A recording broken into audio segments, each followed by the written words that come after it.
A few months ago, my wife and I went to visit Chitendela Community School, which is a school located some 2.5 hours away from Lusaka in a rural area called Mungule.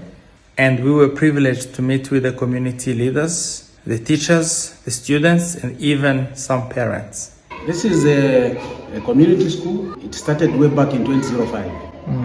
It was just an initiative from the community. Children are covering long distances to school. Right. They were going to Chipeso, which is about 10 kilometers from here, 10 plus. The school has about 200 kids with only 2 rooms available. Kids from grade 1 to 4 learn in 1 room. Kids from grade 5, 6, and 7 learn in another room. The school has only 2 paid teachers. What are your names? Can somebody tell me your name? My name is Beauty Teacher. Beauty Teacher? Beauty Teacher. Beauty Teacher. Which grade are you in? 6. How about you? What's your name? Let's Malamo. Malamo. Which grade? 7. Grade 7.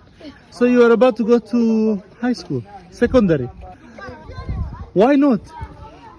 Who is going to secondary school after they live here? Who? Are you going? No?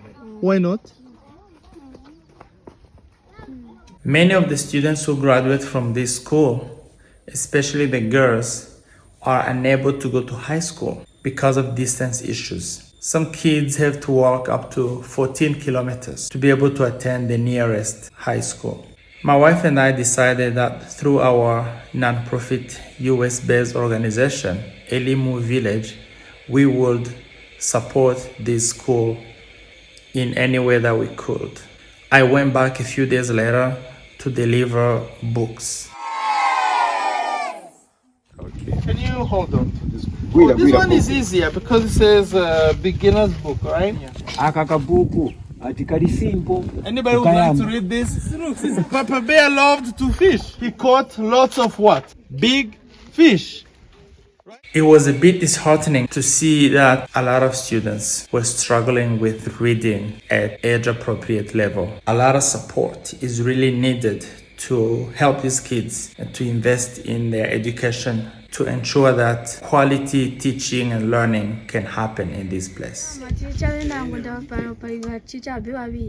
She is asking that, are you going to bring more teachers since they just a few teachers?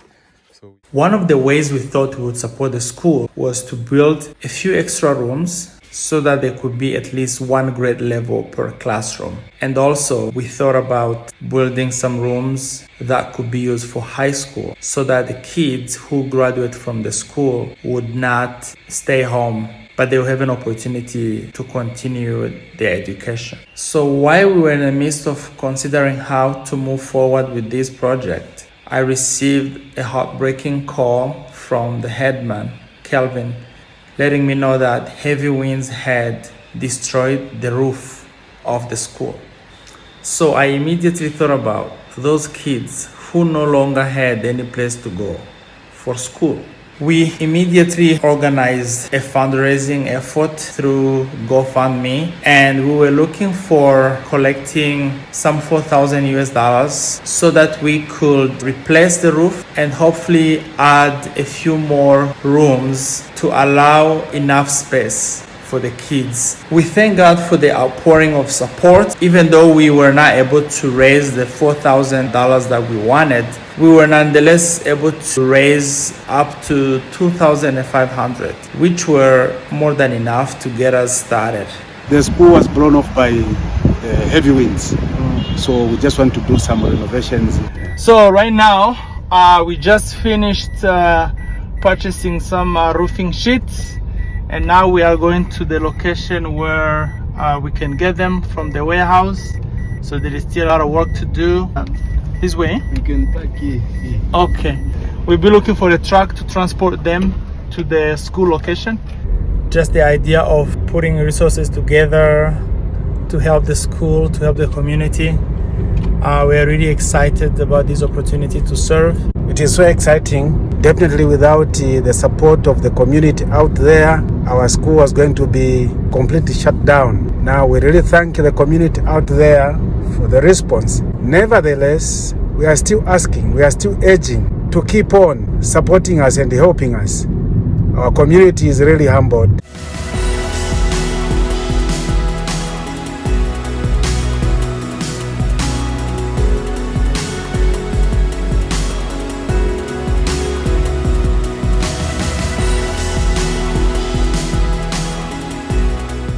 Yeah, we are here this morning to do some work of repairing our school, which had its roof blown off. First of all, we are really grateful for the donations that were given to us. So the coming in of our well-wishers is a great thing. Tichita zikomo ichi chinthu chonse chinachitika vana venza nambophunzirira panje mboiva hurumende kuvola kujahigwa vadonors kuti tumambire chikolo chakahweji twamulumba maningi. I have to say that it is very satisfying to see this work being done, to see all these people working together. And again, this goes to show the power of community in serving the needs of that very community. And right here, we have some cooking happening. We are going to have some fresh goat. I can't wait to taste that, because the people who are working hard, they will need something to replenish their energy. Obviously they are not getting paid.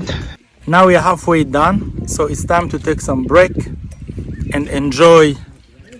This is bread from maize or corn flour. We dip it in the sauce of goat, and then